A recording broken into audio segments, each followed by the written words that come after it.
Very good morning बच्चों। आज हम लोग एक बहुत ही मज़ेदार कॉन्सेप्ट सीखेंगे और देखेंगे कि दो एक जैसे दिखने वाले मॉलिक्यूल का हाइब्रिडाइजेशन अलग अलग कैसे है। ये एक एक्सेप्शनल केस है जो कि बेंट रूल के ऊपर आधारित होता है। हम लोग सबसे पहले देखेंगे कि इनमें हाइब्रिडाइजेशन किस तरह से अलग अलग होता है और ये सेम काइंड के मॉलिक्यूल माने ट्राईफ्लोरोमिथाइल रेडिकल का हाइब्रिडाइजेशन sp3 और मिथाइल रेडिकल का हाइब्रिडाइजेशन sp2 कैसे होता है। आइए इसको समझते हैं। सबसे हम लोग पहले देखेंगे मिथाइल रेडिकल के बारे में। ठीक है ना, तो मिथाइल रेडिकल को हम लोग इस तरह से दिखा देते हैं। इसको बोलते हैं मिथाइल रेडिकल। ठीक है ना। अब आपको सबसे पहले हाइब्रिडाइजेशन निकालने के लिए इसमें सेंट्रल एटम को देखना होता है। तो सेंट्रल एटम क्या है, इसमें कार्बन है। ठीक है ना, कार्बन। तो कार्बन का अगर आप इलेक्ट्रॉनिक कॉन्फ़िगरेशन करते हैं जिसका एटॉमिक नंबर 6 होता है, तो वो होता है बच्चों 1s2 2s2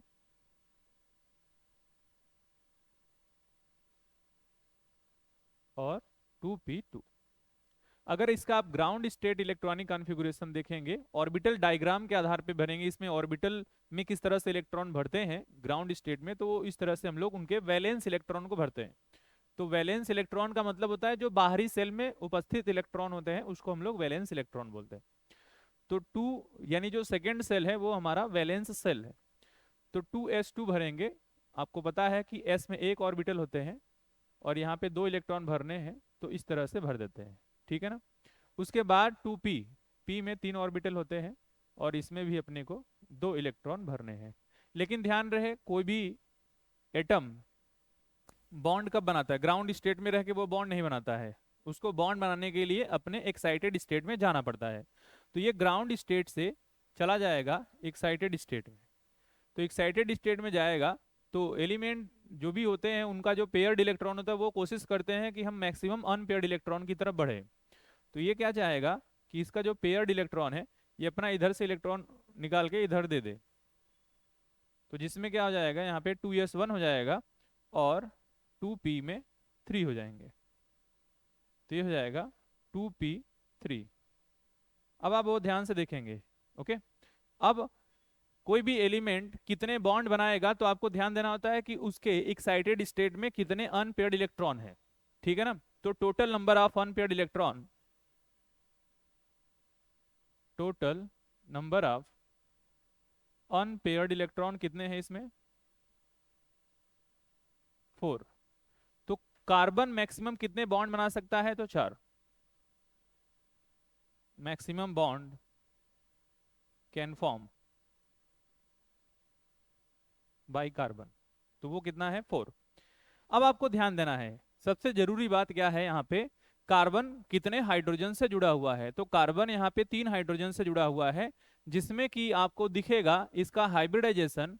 तो इसका हाइब्रिडाइजेशन हम लोग जब काउंट करेंगे तो आएगा sp2, माने कि एक s ऑर्बिटल इन्वॉल्व हुआ होगा और दो p ऑर्बिटल इन्वॉल्व हुआ होगा, इस तरह से।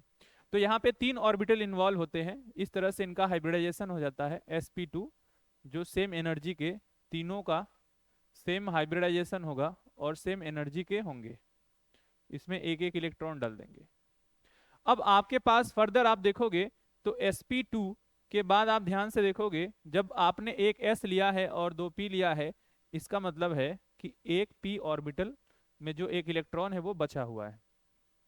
तो p ऑर्बिटल में जो इलेक्ट्रॉन है वो बचा हुआ है, जिसको मैं यहाँ पे दिखा दे रहा हूँ। ये p ऑर्बिटल में इलेक्ट्रॉन बचा हुआ है। ध्यान से देखेंगे ये p ऑर्बिटल में, तो मैंने इस तरह से इलेक्ट्रॉनिक कॉन्फ़िगरेशन किया। मैंने बताया कि कार्बन कितने बॉन्ड बना सकता है, जितने उसके पास एक्साइटेड स्टेट में अनपेयर्ड इलेक्ट्रॉन रहेंगे। तो 4 अनपेयर्ड इलेक्ट्रॉन है, तो कार्बन आपको बताया वैलेंसी 4 शो करता है, 4 बॉन्ड बना सकता है। लेकिन यहाँ पे कार्बन 3 ही हाइड्रोजन से जुड़ा हुआ है और उसमें देखेंगे तो वो 3 बॉन्ड किस तरह से बनाता है, वो उनके मतलब ये सभी आपस में मिक्स होकर एक इंटरमिक्सिंग ऑर्बिटल बनाते हैं, एक नया हाइब्रिड ऑर्बिटल बनाते हैं जो सेम एनर्जी का होता है और इक्वल नंबर के ऑर्बिटल होते हैं जितना कि सामने वाले एटम को रिक्वायरमेंट है। ठीक है, मतलब 3 हाइड्रोजन है तो यानी 3 बॉन्ड बनाएगा तो 3 ऑर्बिटल का रिक्वायरमेंट होगा जो कि अनपेयर्ड इलेक्ट्रॉन है। तो सभी का हाइब्रिडाइजेशन sp2 है। इसलिए हम लोग इसका प्योर हाइब्रिडाइजेशन क्या बोल रहे हैं, मतलब नॉर्मल हाइब्रिडाइजेशन बोलते हैं sp2। ठीक है, और एक इलेक्ट्रॉन बच जाता है यहाँ पे जो कि हमारा पास p ऑर्बिटल में प्रेजेंट होता है। ठीक है, बहुत ध्यान से देखें। अब हम लोग इसका स्ट्रक्चर बनाने जा रहे हैं। तो कार्बन का अगर आप स्ट्रक्चर बनाते हैं तो इस तरह से दिखता है वो। कार्बन के साथ हाइड्रोजन लगाएंगे, कार्बन, हाइड्रोजन और हाइड्रोजन और हाइड्रोजन। आपको पता है अगर किसी का हाइब्रिडाइजेशन sp2 होगा तो उसका ज्योमेट्री कैसा होगा, उसका ज्योमेट्री होगा ट्राइगोनल प्लेनर, ट्राइगोनल प्लेनर। और ट्राइगोनल प्लेनर का जो बॉन्ड एंगल आता है वो बॉन्ड एंगल कितना होता है, बॉन्ड एंगल होता है 120 डिग्री। बॉन्ड एंगल कितना होता है 120 डिग्री। अब आप ध्यान से देखेंगे तो इसको मैं इस तरह से लिख रहा हूं,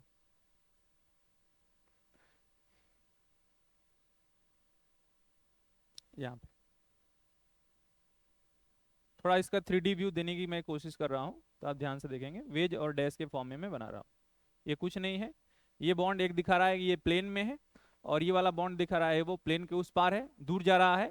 जब कोई ऑब्जर्वर देख रहा है तो उससे दूर जा रहा है, और ये क्या है, ऑब्जर्वर की तरफ होता है। जो अपनी तरफ आ रहा है उसको ऐसे इस तरह से थिक लाइन से दिखाते हैं, और जो ऑब्जर्वर से दूर जा रहा है, जैसे कोई चीज हम देख रहे हैं उससे हमसे दूर जा रहा है, तो वो क्या है कि मतलब दूर जा रहा है तो धुंधला धुंधला टाइप का दिखाई दे रहा है। तो उस धुंधलेपन के टाइप को दिखाने के लिए हम लोग क्या दिखाते हैं, डॉट लाइन से दिखाते हैं। और जो मेरी तरफ आ रहा है, यानी हमारी तरफ आ रहा है, तो एकदम साफ सुथरा दिखाई दे रहा है, खुली आंखों से दिखाई दे रहा है, एकदम अच्छे से दिखाई दे रहा है, तो उसको हम लोग क्या बनाते हैं, एक वेज लाइन से बनाते हैं। तो ये हो गया वेज, और ये डैश।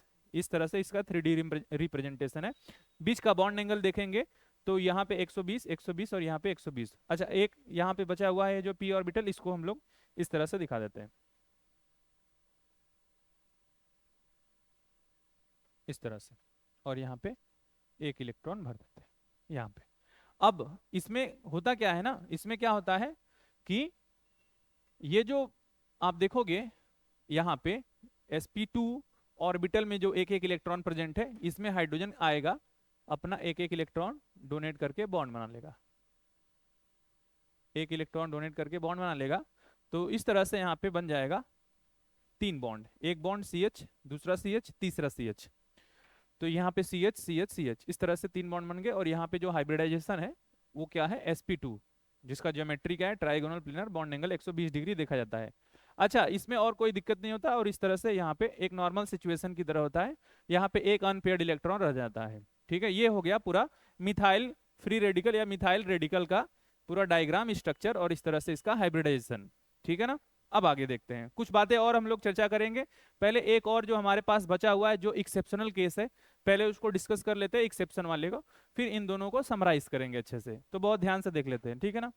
अगला जो हमारे पास है वो हमारे पास है ट्राइफ्लोरोमिथाइल रेडिकल, ट्राइफ्लोरोमिथाइल रेडिकल या ट्राइफ्लोरोमिथाइल फ्री रेडिकल भी इसको बोल देते हैं ना, बहुत ध्यान से देखेंगे। अब हम लोग इसमें आते हैं ना, बहुत अच्छे से समझेंगे। तो मैंने पीछे आपको कार्बन का सारा कुछ बता दिया है, तो एक बार फिर मैं यहाँ पे लिख रहा हूँ कार्बन का एक्साइटेड स्टेट। कार्बन अपने एक्साइटेड स्टेट में है, माने 2s1 होगा, 2s1 होगा और 2p3 होगा। तो 2s1 यहाँ पे इस तरह से बना देते हैं, 2p3 इस तरह से बना देते हैं, 1 2 3, ये हो गया। अब आप बताओ CF3, CF3 की जब हम लोग बातें करते हैं तो कार्बन से कितने फ्लोरीन जुड़े हुए हैं, तो कार्बन से 3 फ्लोरीन जुड़े हुए हैं, यानी 3 इसके पास अनपेयर्ड इलेक्ट्रॉन चाहिए, 3 अनपेयर्ड इलेक्ट्रॉन चाहिए किसके, कार्बन के। जबकि कार्बन के पास कितने अनपेयर्ड इलेक्ट्रॉन है, 4। तो कार्बन को जितने अनपेयर्ड इलेक्ट्रॉन मतलब जितने बॉन्ड बनाने होते हैं उस तरह से वो अपना ऑर्बिटल एक दूसरे से इंटरमिक्स करता है। कौन सा ऑर्बिटल, s का और p का इंटरमिक्स करेगा तो हाइब्रिड ऑर्बिटल बनाता है। क्योंकि यहाँ पे क्या होता है, कार्बन ये 2s में है 2p में है, तो आपको मैं बता दूं 2s और 2p की एनर्जी थोड़ी सी डिफरेंट होती है। अगर आप अफबाउ प्रिंसिपल पढ़े होंगे तो n+l रूल के अनुसार 2s की एनर्जी 2p से थोड़ी सी कम होती है, यानी एनर्जी में थोड़ा सा डिफरेंस होता है। ये बातें हम लोग जब हाइब्रिडाइजेशन पढ़ते हैं तो पूरा डिटेल में जानते हैं, ठीक है ना, कि ये हाइब्रिडाइजेशन का कॉन्सेप्ट क्यों आता है, कैसे आता है, ये एक हाइपोथेटिकल प्रोसेस होता है। तो वो सारी बातें हम लोग हाइब्रिडाइजेशन में बोल रहे हैं। और हम लोग यहाँ पे मेनली डिस्कस कर रहे हैं कि इसका हाइब्रिडाइजेशन किस तरह से इसके पहले वाले से डिफरेंट आ रहा है। ओके, ध्यान से देखते हैं। तो इसको 3 इस तरह से अनपेयर्ड इलेक्ट्रॉन चाहिए जिनकी एनर्जी आपस में क्या होनी चाहिए, सेम। तो यहाँ पे एक s और 2p ऑर्बिटल इंटरमिक्स करेंगे तो 3 नए एनर्जी के, और वो भी सेम एनर्जी के, इक्वल एनर्जी के सेम ऑर्बिटल में यहाँ पे प्रेजेंट होंगे, और इनका नाम भी थोड़ा अलग होगा। पहले तो sp2 बोलेंगे क्योंकि यहाँ पे एक s और 2p से बना हुआ हाइब्रिड ऑर्बिटल है, तो इसको बोलेंगे sp2। अच्छा, एक कुछ बचा भी है, क्या बचा है यहाँ पे p, और उस p में मतलब ये वाला आप देखोगे तो ये मिक्सिंग का पार्ट नहीं हुआ है। क्यों? क्योंकि हमारे पास ये जो CF3 है, तो इसमें आप देखोगे तो एक फ्लोरीन तो एक बॉन्ड बनाता है, तो 3 फ्लोरीन 3 ही बॉन्ड बनाएंगे। मतलब हमारे पास 3 ही अनपेयर्ड इलेक्ट्रॉन जिनकी एनर्जी आपस में सेम होनी चाहिए, वो चाहते हैं यहाँ पे। तो 3 इस तरह से अनपेयर्ड इलेक्ट्रॉन होने चाहिए, ठीक है ना। तो चौथा है जिसकी एनर्जी थोड़ी सी अलग है, ये प्योर p ऑर्बिटल है, ये p ऑर्बिटल है, ठीक है ना, ये वाला। तो एक s और 2p इन्वॉल्व हुए हैं, तो ये बन गया हमारे पास sp2। अब यहाँ पे क्या होगा, फ्लोरीन इस तरह से एक एक इलेक्ट्रॉन अपना डोनेट करके बॉन्ड बना लेगा, तो इसका जो स्ट्रक्चर बनेगा वो इस तरह से बन जाता है। इसको भी उसी तरह से दिखाने का प्रयास करते हैं, ध्यान से देखेंगे।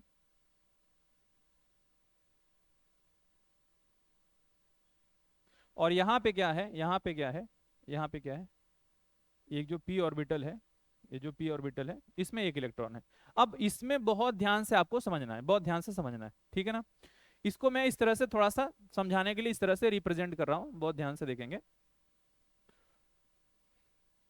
यहाँ पे p ऑर्बिटल है और इसमें एक इलेक्ट्रॉन है, ठीक है ना। यहाँ पे फ्लोरीन हो गया, यहाँ पे फ्लोरीन हो गया, और यहाँ पे फ्लोरीन हो गया, ठीक है ना। बहुत ध्यान से देखेंगे। इसको मैं थोड़ा सा और छोटा करके इस साइड में लिख के एक और चीज लेके आपको मैं समझाना चाहता हूँ ना, ध्यान से देखें इस चीज को, जो कि इस तरह से है।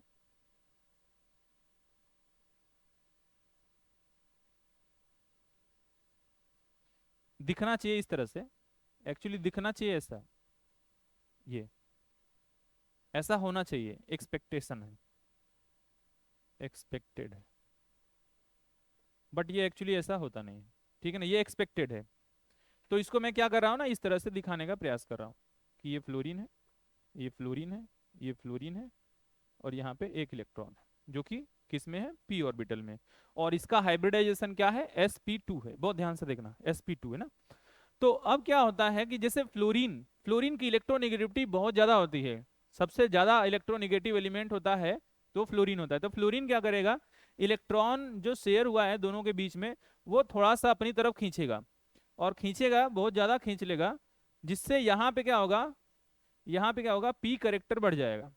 p करेक्टर बढ़ने का मतलब है कि यहाँ पे, अगर यहाँ पे p करेक्टर बढ़ेगा, जैसे ये इलेक्ट्रॉन क्लाउड को खींच रहा है अपनी तरफ, यहाँ पे खींच क्यों रहा है ये भी एक आइडिया होना चाहिए, क्योंकि electronegativity of fluorine is much more than carbon.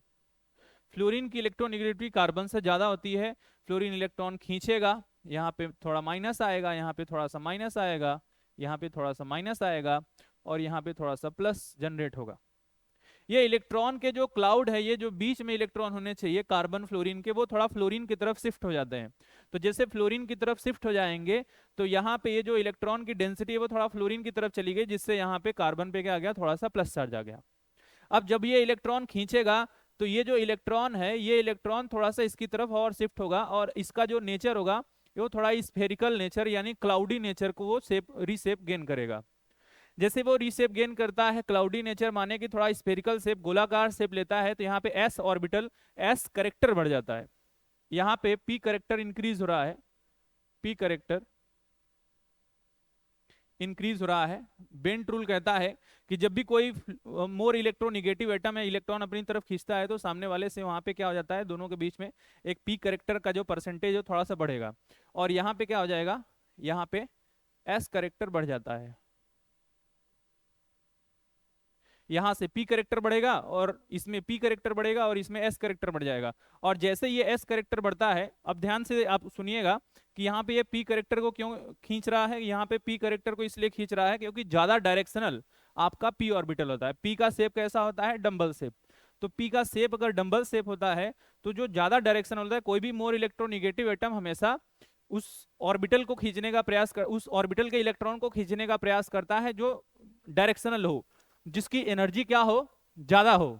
तो एस और पी में बातें करते हैं तो पी की एनर्जी थोड़ी सी ज्यादा होती है, ठीक है, एस की तुलना में, क्योंकि एस का शेप थोड़ा स्फेरिकल होता है, इसलिए वो कम एनर्जी वाला है, ज्यादा स्टेबल ऑर्बिटल होता है, ठीक है। तो यहाँ पे क्या होता है, इस तरह से पी कैरेक्टर यहाँ पे बढ़ रहा है और यहाँ पे क्या होता है, एस कैरेक्टर बढ़ रहा है। अब इसमें क्या होता है कि जैसे ये इसका हाइब्रिडाइजेशन क्या था, sp2 था, इसका हाइब्रिडाइजेशन क्या था, sp2 था। अब इस sp2 की वजह से यहाँ पे जो भी ये मतलब हाइब्रिडाइजेशन पहले चाहे CH3 डॉट में चाहे CF3 डॉट में देखोगे, नॉर्मल सिचुएशन से यहाँ से क्या हो रहा है कि हाइब्रिडाइजेशन हम लोग प्रिडिक्ट कर पा रहे थे, लेकिन यहाँ पे केस थोड़ा सा उल्टा हो गया। जैसे ही यहाँ पे फ्लोरीन इलेक्ट्रॉन खींच रहा है तो कार्बन क्या कर रहा है, उससे अपना इलेक्ट्रॉन खींचने का मतलब उसके इलेक्ट्रॉन क्लाउड को अपनी तरफ और खींचने का प्रयास कर रहा है। तो ये वाला जो ऑर्बिटल है ये थोड़ा सा इसमें इंटरमिक्स हो जाता है और इसको बोलते हैं sp2 प्लस p ऑर्बिटल का इंटरमिक्सिंग हो गया।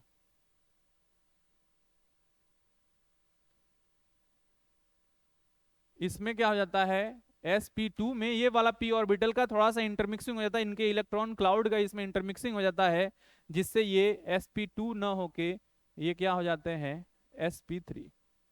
और एक्चुअल में ये sp3 बताते कैसे हैं, देखो जितना भी हाइब्रिडाइजेशन आता है वो एक हाइपोथेटिकल फिनोमेना है। बहुत सी चीजें हम लोग इनके अगर बहुत सी चीजों का डिफ्रैक्शन लेते हैं, लाइक इलेक्ट्रॉन, न्यूट्रॉन और एक्सरे के माध्यम से अगर हम लोग ये देखते हैं तो उसमें पाते हैं कि इसका जो ज्योमेट्री होता है वो एक्चुअली इस तरह से नहीं होता। इसका ज्योमेट्री थोड़ा सा पिरामिडल शेप का होता है, जैसा मैंने अभी भी बनाया हुआ है वो थोड़ा सा मैंने कोशिश किया है पिरामिड बनाने का। और हमारे sp2 के आधार पे, ये sp2 के आधार पे ये जो इसका शेप होना चाहिए, क्या होना चाहिए, ट्राइगोनल प्लेनर होना चाहिए, जैसा पीछे हमने CH3 डॉट में देखा हुआ है। तो इसके स्ट्रक्चर के माध्यम से हम लोग ये बताते हैं कि इसका ये जो शेप होता है वो शेप क्या होता है, पिरामिडल। और इसका जो बॉन्ड एंगल देखा गया है वो बॉन्ड एंगल लगभग 111 डिग्री के आसपास देखा गया है। तो बॉन्ड एंगल 111 डिग्री है और इसका शेप लगभग पिरामिडल होता है। तो बॉन्ड एंगल किसके करीब है, sp3 के करीब है, 109 डिग्री 28 मिनट के करीब है। इसलिए इस प्रोसेस को हम लोग इस तरह से रिप्रेजेंट करते हुए बताते हैं कि यहाँ पे कुछ तरह इस तरह से सिचुएशन जरूर हुआ होगा कि यहाँ पे फ्लोरीन इलेक्ट्रॉन को खींचा होगा, तो ये जो इलेक्ट्रॉन पी में प्रेजेंट थे वो थोड़ा इंटरमिक्स हुए होंगे, इसलिए इसको बोलते हैं sp2 और p इंटरमिक्सिंग, जिसके द्वारा यहाँ पे कुछ sp3 का हाइब्रिडाइजेशन का फॉर्मेशन हुआ होगा। तो ये पूरा इसका प्रोसेस होता है, आपको बहुत अच्छे से ध्यान देना है। वही अगर मैं पीछे बातें करता हूं, पीछे यहाँ पे CH3 वाले में, तो कार्बन की इलेक्ट्रोनिगेटिविटी हाइड्रोजन से ज्यादा होती है। इलेक्ट्रोनिगेटिविटी की अगर मैं बातें करता हूं तो कार्बन की इलेक्ट्रोनिगेटिविटी हाइड्रोजन से ज्यादा होती है। अब क्या होता है कि ये तो खुद ही इलेक्ट्रॉन दे रहा है, मतलब कार्बन तो हाइड्रोजन से, अगर मैं इसको इस तरह से बनाता हूं, ये हाइड्रोजन रहा, ये हाइड्रोजन रहा, यहाँ पे डॉट लगा देते हैं, हाइड्रोजन रहा। अब कार्बन जिसकी इलेक्ट्रोनेगेटिविटी हाइड्रोजन से ज्यादा है वो तो खुद ही इलेक्ट्रॉन खींच रहा है। वो अगर इलेक्ट्रॉन खींचेगा तो यहाँ पे इलेक्ट्रॉन डेंसिटी बढ़ेगी, तो यहाँ पे रिपल्सन बढ़ेगा, और रिपल्सन बढ़ेगा तो वो वैसा शेप गेन करने का कोशिश करेगा जहाँ पे रिपल्सन कम से कम हो। इसलिए इसके बीच का ये बॉन्ड एंगल 120 डिग्री के आसपास रहता है। और जबकि वहां पे केस क्या हो रहा है, पीछे देखेंगे आप लोग, पीछे देखेंगे तो यहाँ पे इलेक्ट्रॉन खींच रहा है, इधर को खींच रहा है, इधर को खींच रहा है, इधर को खींच रहा है, तीन तीन फ्लोरीन इलेक्ट्रॉन को खींच रहे हैं, जिससे क्या हो रहा है, इसकी इलेक्ट्रॉन डेंसिटी मतलब जो बीच में होनी चाहिए थे दोनों एटम के, वो क्या हो रही है, थोड़ा फ्लोरीन की तरफ शिफ्ट हो रही है। तो कार्बन पे यहाँ पे थोड़ा प्लस चार्ज ज्यादा जनरेट हो रहा है। प्लस चार्ज जनरेट होने की वजह से वो अपना इलेक्ट्रॉन को अपने पास और होल्ड करके रखने की कोशिश कर रहा है, अपने पास खींचना चाहता है, जिससे यहाँ पे क्या हो रहा है, इसके sp2 ऑर्बिटल में p ऑर्बिटल का इंटरमिक्सिंग हो जाता है। और यहाँ पे ये जो गैप है, ये गैप भी कम रहता है, ठीक है ना, क्योंकि गैप ज्यादा या कम होने का रीजन क्या होता है, इलेक्ट्रॉन क्लाउड में किस तरह से वहां पे जो सामने वाला एटम है या उसका जो सराउंडिंग एटम है, क्या वो इलेक्ट्रॉन डोनेटिंग ग्रुप है या इलेक्ट्रॉन विदड्रॉइंग ग्रुप है। अगर जाहिर सी बात है इलेक्ट्रॉन विदड्रॉइंग ग्रुप रहेगा तो इलेक्ट्रॉन ज्यादा से ज्यादा मात्रा में खींचने की कोशिश करेगा, और इलेक्ट्रॉन डोनेटिंग रहेगा तो इलेक्ट्रॉन में वहां पे रिपल्सन होगा तो गैप और बढ़ता जाएगा। इसलिए CS3 वाले में आप देखेंगे तो यहाँ पे ये जो गैप है, यहाँ पे जो एनर्जी का गैप है, ठीक है ना, डेल्टा ई जिसको बोल सकते हैं, यहाँ पे डेल्टा ई माने एनर्जी का जो गैप है यहाँ से लेके यहाँ तक का, तो हम कहेंगे कि यहाँ पे एनर्जी का गैप ज्यादा होता है, एनर्जी का गैप ज्यादा होता है। ठीक है, क्योंकि यहाँ पे आप देखोगे इसके सेंटर में इलेक्ट्रॉन की संख्या बढ़ रही है, अगर संख्या बढ़ेगी तो इसमें इसमें क्या होगा, और ज्यादा रिपल्सन होगा, और रिपल्सन की वजह से वो उस टाइप का शेप गेन करना चाहेगा जिसमें उसका बॉन्ड एंगल थोड़ा ज्यादा रहे, दूर दूर तक इलेक्ट्रॉन डिस्पर्स है, रिपल्सन को मिनिमाइज कर सके। और यहाँ पे क्या हो रहा है, जबकि यहाँ पे इलेक्ट्रॉन तो कार्बन से दूर जा रहे हैं, कार्बन से दूर जा रहे हैं, तो कार्बन के पास जो बचा हुआ इलेक्ट्रॉन है वो क्या कर रहा है, खींचने का प्रयास कर रहा है, खींचने का प्रयास करेगा, तो यहाँ पे जो एनर्जी का गैप है, ये एनर्जी का गैप है वो थोड़ा सा कम हो जाएगा, और जिससे कि यहाँ पे आसानी से इंटरमिक्सिंग हो पाएगा। तो ये प्रोसेस है पूरा CF3 डॉट का और CS3 डॉट का। मुझे उम्मीद है कि आप लोगों को अच्छे से समझ में आया होगा। यहाँ पे समराइज कर देते हैं CF3 का और CS3 का, ध्यान से देखेंगे CF3 रेडिकल और CS3 रेडिकल को, इसको समराइज करते हैं। तो CS3 रेडिकल में आप देखेंगे सबसे जरूरी चीज, अहम बात क्या है, यहाँ पे इसका हाइब्रिडाइजेशन क्या है, तो वो है sp2, और इसका ज्योमेट्री क्या है, ट्राइगोनल प्लेनर, ट्राइगोनल प्लेनर, ठीक है ना। उसके बाद इसका बॉन्ड एंगल कितना है, वो 120 डिग्री के आसपास आता है। दूसरी बात, सबसे जरूरी बात इसमें दोनों में बातें करता हूं, तो यहाँ पे ये जो CS3 डॉट है ये थोड़ा न्यूक्लियोफाइल की तरह काम करता है। किसकी तरह काम करता है, न्यूक्लियोफाइल, यानी इलेक्ट्रॉन देने वाला काम करता है, ठीक है ना, प्रोटॉन लविंग, ठीक है, या इलेक्ट्रॉन रिच कह सकते हैं, इलेक्ट्रॉन रिच कह सकते हैं, ठीक है। और यहाँ पे देखेंगे, यहाँ पे ये जो फ्री रेडिकल है ये स्टेबल है या stabilise due to, stabilise due to hyperconjugation, hyperconjugation यहाँ पे काम करता है। क्योंकि अगर आप GOC में पढ़े होंगे तो हाइपर कॉन्जुगेशन 3 इंटरमीडिएट को स्टेबलाइज करता है, मेनली मेनली 2 इंटरमीडिएट और एक एल्कीन को स्टेबलाइज करता है। तो 3 चीजों को ज्यादा मात्रा में स्टेबलाइज करता है हाइपर कॉन्जुगेशन। किसको किसको, हाइपर कॉन्जुगेशन, हाइपर कॉन्जुगेशन की अगर मैं बात करता हूं,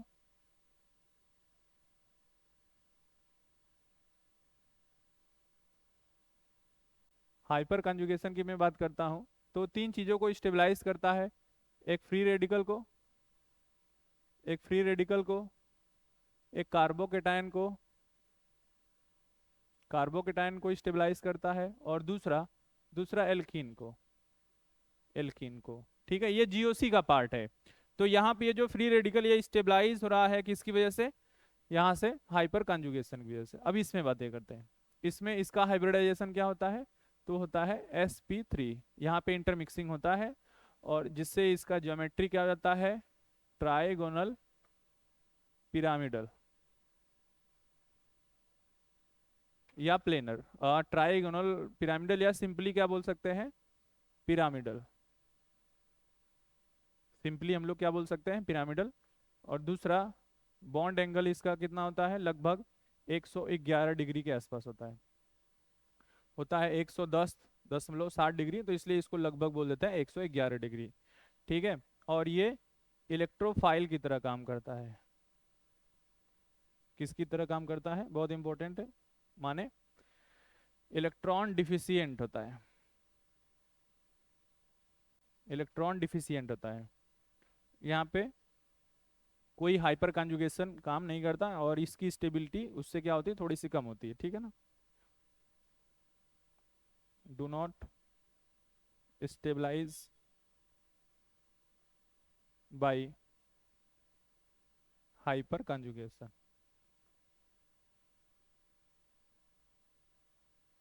तो ये छोटा सा पार्ट था दोस्तों, इसमें अगर कहीं पे कोई त्रुटि आया होगा तो आप हमको जरूर बताएंगे, मैं उसको सुधारने का प्रयास करूंगा। मुझे उम्मीद है कि आपको ये अच्छा लगा होगा। और ऐसे ही अच्छे वीडियो के लिए और केमिस्ट्री में जितने एक्सेप्शंस हैं उसको पढ़ने के लिए हम लोग आगे देखेंगे कि और इस तरह से क्या क्या एक्सेप्शन आ सकते हैं।